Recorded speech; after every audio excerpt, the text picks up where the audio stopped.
आज 80 नंबर से ऊपर होने के बाद भी मुझे ये बोल दिया जाता है कि आप मेरिटोरियस नहीं है। आप ये जो लेवल बाय लेवल रिजल्ट दिए हैं, अभी इसकी जरूरत क्या थी? नमस्कार, आप देख रहे हैं न्यूज पीआर में हूं आपके साथ रूपम सिंह। अभी रेलवे एनटीपीसी सीवीटी 1 का रिजल्ट आया है और उसको लेकर सारे बच्चे नाखुश हैं। और आपको बता दूं कि अभी पूरे देश में एक ट्विटर आंदोलन चलाया जा रहा है, एक मुहिम छेड़ी गई है जिसमें सारे टीचर और स्टूडेंट मिलकर एक ट्विटर मुहिम छेड़े हैं और ज्यादा से ज्यादा संख्या में यहाँ पर बच्चे जुड़ रहे हैं और उसमें ट्वीट कर रहे हैं।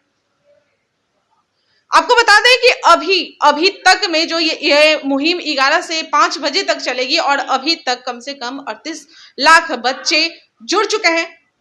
अभी मैं नवीन सर के क्लास में हूं और यहाँ से नवीन सर लाइव यहाँ पर चला रहे थे, सारे बच्चे से बात कर रहे थे और आपको बता दूं कि अभी मैं उनके क्लास में हूं और यहाँ पर ट्विटर जो मुहिम छेड़ी गई है उसमें उन्होंने बताया है कि इस तरह के जो आप लिखें हैज RRB NTPC और दोनों चीज ये अगर सेम टू सेम लिखना है, नहीं तो अगर इधर उधर जरा से भी हुआ तो उनका ट्विटर जो ये है वो नहीं हो पाएगा। सारे स्टूडेंट से जुड़ चुके हैं और वो मुखातिब हैं अभी सारे स्टूडेंट से वो किस तरह से बात कर रहे हैं और उनकी बातों को किस तरह से सुन रहे हैं और किस तरह से समझाने की कोशिश कर रहे हैं।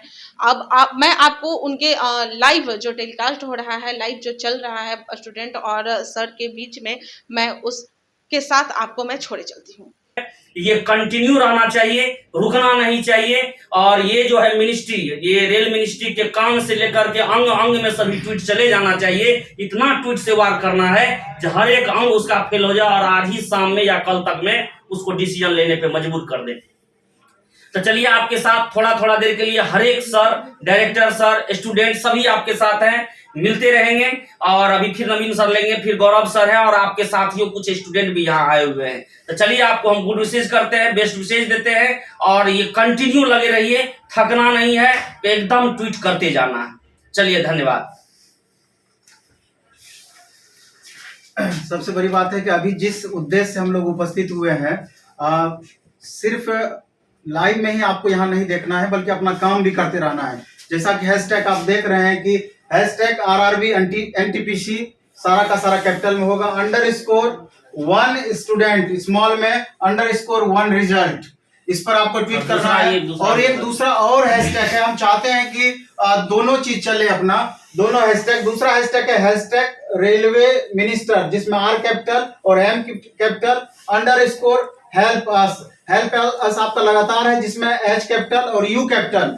तो ये अपना जो लगातार ट्विटर कैंपेन है, जो आप ट्वीट कर रहे हैं, लगातार इसमें बढ़ोतरी हो रही है। और जब तक आपका 10 मिलियन से ऊपर नहीं पहुंचेगा, 15 मिलियन अपना टारगेट है, 1.5 करोड़, तब तक आपकी बात की सुनवाई नहीं होगी। मानते हैं कि ये नंबर 1 ट्रेंड हम कर रहे हैं, लेकिन दिन भर हमको नंबर 1 ट्रेंड करते रहना है और वर्ल्ड लेवल पर भी नंबर 1 तक पहुंचना है। इस बात को ध्यान रखना है। गौरव सर है हमारे साथ, पहले गौरव सर बोल लेंगे, फिर हम आपके साथ कंटिन्यू रहेंगे। और कुछ स्टूडेंट भी हमारे साथ जुड़े हुए हैं अभी, इनकी क्या परेशानियां हैं, क्यों ये आप लोगों का सपोर्ट कर रहे हैं, आप लोग इनका सपोर्ट कर रहे हैं, तो इस बात पर भी चर्चा होनी ही चाहिए। गौरव सर पहले अपनी बात को रखेंगे।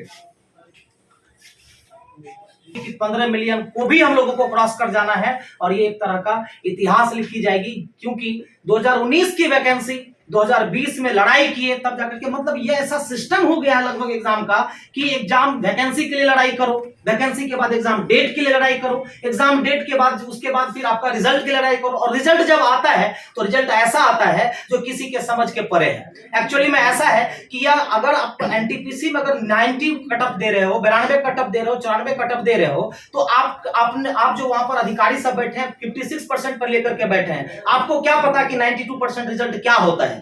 तो जो आपका रिजल्ट है, मेंस में सारे बच्चों को मौका मिलना चाहिए और तब तक हम लोग नहीं रुकेंगे जब तक आप अपना नोटिफिकेशन वापस नहीं ले लेते, क्योंकि है हम नहीं चाहते कि उस तरह का प्रोटेस्ट हो। लेकिन अगर ऐसा नौबत अगर आ गया तो हम जहां तक जाना हो हम लोग जाएंगे। बच्चे आप लोग के साथ, प्लेटफॉर्म की टीम है, हम सारे लोग हैं, आप लोग को थकना नहीं है। ट्वीट मारते रहो, ट्वीट मारते रहो। ओके। और नमस्कार गौरव गिरिराज सर, और धन्यवाद। तो आप और हमारे साथ कुछ स्टूडेंट भी हमारे साथ जुड़े हुए हैं, ये सुबह से ही हमारे साथ में है कि अपनी बात को आप तक पहुंचाने के लिए ये बच्चे क्या सफर कर रहे हैं आपको भी समझना चाहिए। और हम समझते हैं कि सिर्फ ये बच्चे नहीं सफर कर रहे हैं, इस बच्चे की तरह हजारों लाखों बच्चे हैं जो कि जो ग्लानि ये फील कर रहे हैं वो आप भी कर रहे होंगे। हम चाहते हैं कुछ इनकी जुबानी आप सुनिए कि क्या परेशानी इनके साथ है और क्या इनका फीलिंग है। बताना नाम अपना बताइए। मैं Rahul Kumar, thank you sir. सबसे पहले मैं ये बोलना चाहता हूँ, जब गवर्नमेंट बोर्ड की रिजल्ट जारी करती है, मेरा 75% से ऊपर था और मेरे में डिस्टिंक्शन लगा हुआ था। आज 80 नंबर से ऊपर होने के बाद भी मुझे ये बोल दिया जाता है कि आप मेरिटोरियस नहीं है। 2019 में नोटिफिकेशन आता है, ये बोला जाता है 2019 में एग्जाम होगा। 2019 में मेरा ग्रेजुएशन फाइनल हुआ। उस वक्त मैं 12वीं में था, 12वीं लेवल से फॉर्म भरा। मेरे ग्रेजुएशन पास हुए इतने दिन हो गए कि अगर मैं MSc या MTech कुछ भी करता तो मैं उससे ऊपर चला जाता, PhD में भी होता। लेकिन मैं 12th लेवल के लिए मैं क्वालिफाई नहीं कर पाया हूँ। सेम एग्जाम के लिए ग्रेजुएशन वाले मेरे से कम नंबर लाकर के ये हैं, वहां से क्वालिफाई हैं। तो सबसे पहली बात आपको ये समझना होगा कि कोई भी ग्रेजुएशन वाले इसमें नहीं छटेंगे, क्योंकि जब 10 टाइम्स बोला है रेलवे, उसमें सेल्फ कॉन्ट्राडिक्टरी ये है कि 10 टाइम्स वो यूनिक नंबर थे, वो 10 टाइम्स यूनिक कैंडिडेट थे। तो 20 टाइम्स यूनिक कैंडिडेट क्यों नहीं? आप आम को आम से ही कंपेयर कर सकते हैं, लीची से नहीं। क्वांटिटी ऑफ कंपेरिजन सेम होना चाहिए। ऐसा नहीं कि आप ये बोलेंगे और इस बार अलग अलग, पिछले बार अलग को करेंगे और इस बार सेम को करेंगे। ये रेलवे की इसमें गलती है। अगर रेलवे अपने जगह सही है कि नहीं, कि मैंने नोटिफिकेशन में बोल दिया, तो सबसे पहले कि रेलवे का नोटिफिकेशन गलत है उसे सुधारा जाए, अपने आप ये रिजल्ट गलत हो जाएगा। अब आपको ये बात समझना होगा कि एक स्टेट है, वहां पर मान के चलते हैं कि वैकेंसी निकला जज और एडवोकेट का, सेम एग्जाम लिया गया। अब जज के सीट ज्यादा थे चूंकि, तो क्या वकील से ज्यादा वकील का ज्यादा कट ऑफ होगा, जज का कम हो जाएगा? ऐसा कैसे हो सकता है? मतलब कि जो जज बनेंगे वो वकील के लिए भी क्वालिफाई नहीं करेंगे। हमारी मांग है, जो 2019 में 12th लेवल पर भरे थे वो सारे अब ग्रेजुएट हो चुके हैं। जैसे ग्रुप डी में ये भेजा गया, पोर्टल दिया गया कि फोटो अपलोड करने के लिए, हम लोग भी अपग्रेड हो चुके हैं, मार्क दे रहे हैं। आप अलग अलग, जिस पोस्ट के लिए मैं डिस्क्वालीफाई हुआ हूं उससे 15 नंबर नीचे वाले उससे ऊपर पोस्ट के लिए क्वालिफाई किए हैं। हम कैसे मेरिटोरियस नहीं है? हमें बोला गया कि आप मेरिटोरियस नहीं है। भाई कैसे नहीं है? आप सबसे पहले ये बता दो कि आप 80 नंबर से ऊपर लाते हैं, आप उस पोस्ट के लिए क्वालिफाई नहीं कर पाते हैं। सिंपल पोस्ट के नीचे पोस्ट के लिए आप ऐसे पोस्ट के लिए क्वालिफाई करते हैं जिसमें 5 साल बाद आपका प्रमोशन होकर के जाना है। सेम क्वेश्चन, सेम एग्जाम, आप कैसे उससे कम नंबर को आप ऊपर पे ये कर सकते हैं? सबसे पहले आप 20 टाइम्स ये करेंगे, कॉमन रिजल्ट जारी करेंगे तो ये अपने आप सही हो जाएगा। IPS में 150 एंट्री होती है और IAS में 180 एंट्री होती है। तो इस हिसाब से IPS का कट ऑफ ज्यादा हो जाना चाहिए था IAS से, लेकिन नहीं होता है क्योंकि प्री सिर्फ स्क्रीनिंग का होता है। अगर प्री में आप ऐसा कर देंगे तो बहुत सारे IRS, IFS जो है वो IAS के लिए क्वालिफाई करेंगे, और जो IAS अपने हिसाब से बने हैं मेंस लिख करके वो क्वालिफाई भी नहीं किए होते। तो सबसे बड़ी बात है यही है कि आप तरीका सुधारिए। आप ये बोलेंगे कि नोटिफिकेशन में मैंने ये लिख दिया तो इस हिसाब से मैं ये करूंगा, तो ऐसा नहीं होगा। आप नोटिफिकेशन ही गलत दे रहे हैं, और नोटिफिकेशन भी आपका सेल्फ कॉन्ट्राडिक्टरी है। 10 टाइम्स और 20 टाइम्स में यूनिक कैंडिडेट होना चाहिए। पिछली बार आपने यूनिक कैंडिडेट लिया तो इस बार भी यूनिक ही होना चाहिए। दूसरी बात, जो भी सिलेक्टेड हो चुके हैं उन्हें भी हमारा साथ देना चाहिए, क्योंकि आज अगर आप हमारा साथ नहीं देंगे, कल होकर के रेलवे प्राइवेट होगा तो हम भी आपका साथ नहीं दे पाएंगे। और जो भी 40 नंबर 45 नंबर लाए हैं, उन्हें लगता है कि मेरा कुछ नहीं होगा, उन्हें भी हमारा साथ देना चाहिए, क्योंकि अगले बार जब वैकेंसी आएगी आप मेहनत करके 20 नंबर ऊपर लेते आएंगे तो भी आपके साथ ऐसा ही होगा। आप ऐसा नहीं कि और नॉर्मलाइजेशन में बहुत बड़ी दिक्कत है, इसको सुधार करना चाहिए। 40-45 वाले को भी हमारा साथ देना है। इसमें आकर के आप किसी को वोट कर रहे हैं, आप एक चीज को बहुत ध्यान से समझने की कोशिश करिए कि इलेक्शन में रैलियां होती है, कोरोना है फिर भी रैलियां होती है। अभी रोक दिया गया है क्योंकि कहीं पर उसकी सरकार है जो कि पहले से पावरफुल है। डेल्टा वेरिएंट में जब लोग मर रहे थे, बंगाल में उनकी सरकार नहीं थी, तो वहां पर रैली किया गया क्योंकि उन्हें माहौल बनाना था रैली करके। अब वो आदमी यूपी में बंद कर दिया है, इसलिए क्योंकि उनका पहले से माहौल है, वो वहां पर पावरफुल है, उनकी सरकार है। अब सबसे ये बात है कि जो 2 करोड़ रोजगार का वादा करते हैं वो 2 करोड़ रोजगार हर साल छीन रहे हैं। आप डिस्पैरिटी इंडेक्स देखिए, गरीबी बढ़ रही है, बहुत कम लोगों के पास जितने भी वेल्थ है वो कंसंट्रेटेड हो रहा है, जितनी भी गरीबी है। मतलब कि आप सबसे पहले ये देख लीजिए कि अगर आप प्राइवेट जॉब में भी जाते हैं तो वहां पर ऐसा होता है कि आपको रेफरेंस मांगा जाएगा। 80 नंबर लाके भी कुछ नहीं हो सकता है। रॉय स्कोर 86 किस हिसाब से नॉर्मलाइज हो रहा है, क्या आ रहा है कुछ समझ में नहीं आ रहा है। आगे क्या हम करें कुछ समझ में नहीं आ रहा है इस हिसाब से रिजल्ट देख के। जबकि ग्रेजुएट लेवल का जितना कट ऑफ है सब हम पा रहे हैं, जबकि ग्रेजुएट हम अभी ग्रेजुएट हो चुके हैं, फिर भी हमारा कुछ समझ में नहीं आ रहा हम क्या करें। उस समय जबकि हम 12 पे थे तो 12 से भरे थे, इस समय ग्रेजुएट का सब कट ऑफ पा रहे हैं, 12 पे कट ऑफ पार नहीं हो पा रहा है। इलाहाबाद बोर्ड से ऐसा हाल है। अब देखिए इसका आफ्टर नॉर्मलाइजेशन 86 प्लस है। अब 86 पर रिजल्ट नहीं होना, आप खुद अंदाजा लगा सकते हैं कितनी बड़ी बात है। कोई इतना अंदाजा लगाएगा कि 86 कट ऑफ जाएगा। यहां तक कि आरआरबी बेंगलोर में आप देखें कि एक पोस्ट का 94 कट ऑफ गया, 94 कट ऑफ गया। तो आप समझ सकते हैं कि इतना हाई कट ऑफ इसलिए गया है। हम लोगों का अनुमान था कि 55 से 65 के बीच में रिजल्ट हो जाएगा, और आप यकीन मानिए कि जो 20 टाइम्स रिजल्ट देने की बात कही गई थी, अगर ओवरऑल अलग अलग उतने बच्चों को लिया जाता, यानी कि 7 लाख प्लस अलग अलग बच्चे अगर उसमें आते रिजल्ट में, तो आप यकीन मानिए कि 55 से भी कम आपका कट ऑफ जाता, उतना कट ऑफ नहीं जाता।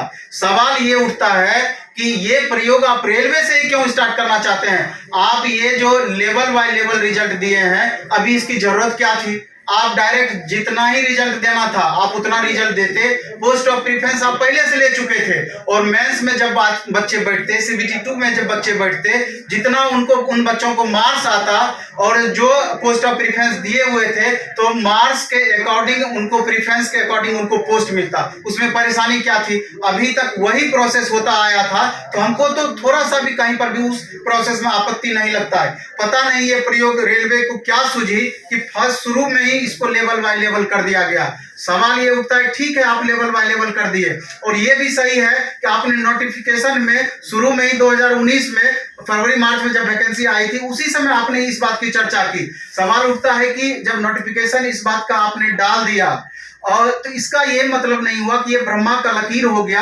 अब कुछ गलत वैसा चीज अगर हम कर दिए हैं तो उसमें परिवर्तन नहीं हो सकता है। सवाल ये है कि 1,17,00,000 बच्चे फॉर्म भरे थे, 2-4 लाख 5 लाख बच्चे को परेशानी हो सकती थी अगर आप सही चीज करते, लेकिन 1 करोड़ से ऊपर बच्चे आपका विरोध कर रहे हैं, तो कहीं ना कहीं ये बात आपको मानना पड़ेगा कि आपने गलत किया है।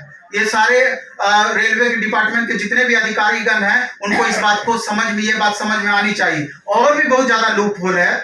आप यूपीएससी एग्जाम कंडक्ट करती है, यूपीएससी जब एग्जाम लेती है उसमें भी पीटी होता है, मेंस होता है, इंटरव्यू होता है। एसएससी में भी पीटी होता है, मेंस होता है, इंटरव्यू होता है। स्टेट पीसीएस का ले लीजिए, बिहार एसएससी का लीजिए, कई सारे एग्जाम्स ऐसे होते हैं जहां एक से अधिक पोस्ट के लिए एग्जाम होता है और कई चरणों में एग्जाम होता है। तो कहीं पर भी ऐसा आप देखे हैं कि शुरू में ही उसको लेवल बाय लेवल कर दिया गया है?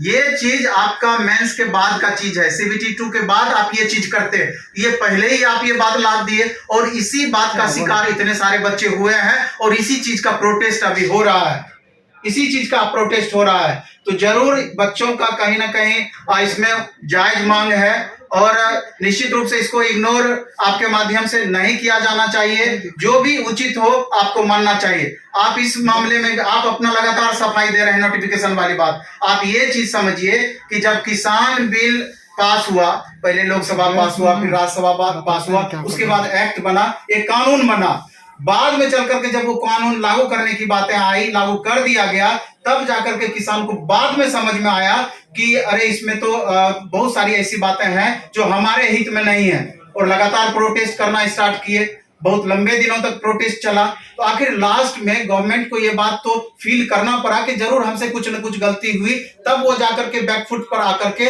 उस बिल को वापस ले लिए, जो एक कानून का रूप ले चुका, आप वापस ले सकते हैं। इसलिए विद्यार्थी के दर्द को और विद्यार्थी के मर्म को आपको समझते हुए ये अपना जो ये तुगलकी फरमान आप जारी किए हैं, तुगलकी मेथड जो यहाँ पर आप लगाए हैं, निश्चित रूप से इसको इम्प्रूवमेंट इसमें लानी चाहिए, और ओवरऑल आपको 20 गुना रिजल्ट ऐसे आपको देना चाहिए।